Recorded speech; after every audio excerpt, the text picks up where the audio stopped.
Greets everyone, I'm Alana and welcome to my channel where today we are talking about outrage culture. Ironically, I think some people are gonna get angry from watching this video. It's ironic because that's what this video is about. People getting angry all the time. But I think I'm talking about a side of this that, I've never seen covered before. We already know that there are people on the internet who are called SJWs or social justice warriors who seem to get angry about things that seem kind of insane. The idea is that there's a subset of people who are just offended by everything, and if you say anything that isn't 100% politically correct, will just tear you apart online. I do believe those people exist. I also think that the presence of them is kind of exaggerated. And today I specifically wanted to talk about the reverse of that, the anti-social justice warriors who get so outraged by the idea of people being outraged that they're kind of just doing the same thing. Everyone's just yelling at each other and no one wants to admit that they are. You're all angry.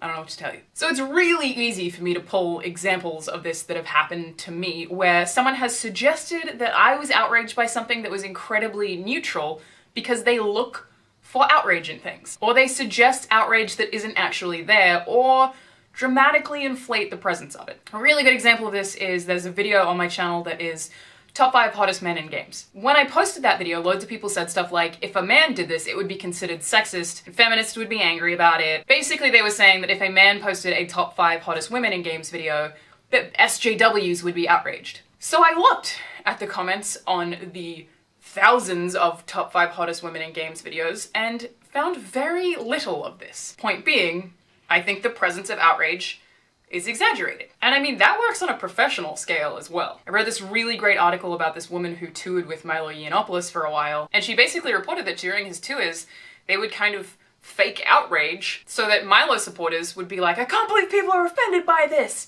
and then would show up. They would leak things that weren't true, saying that people were trying to get Milo banned from attending a certain college. Sure, it has happened in some instances, but she's a first-hand source for saying that they also lied about it, in order to make other people outraged. This is legitimately used as a business strategy. And it obviously works very well, because I can say something that's super neutral, and people will complain about everyone's PC, it's ruining everything, I can't have freedom of speech anymore. I said that I didn't want to play Outlast 2 because I read the classification listing for the reason why it was banned in Australia, and people legitimately complained about PC culture ruining everything. This is a ratings board in Australia that has only recently gotten the R18 rating. It's getting less PC. They're allowing less safe things. This is not a result of the opposite. People used to get arrested for swearing on the street. Like, really?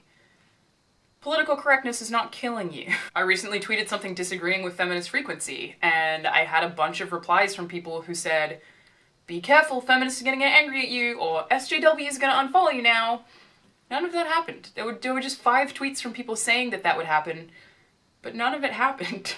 I just think both sides of this exaggerate everything. Please don't get outraged by this. Is it a perception? Is it marketing? Do you even care about the stuff that you think you care about, or do you just like the way that someone else sold it to you? Alrighty, that is it for me today, you guys. I will see you guys next time. Bye-bye!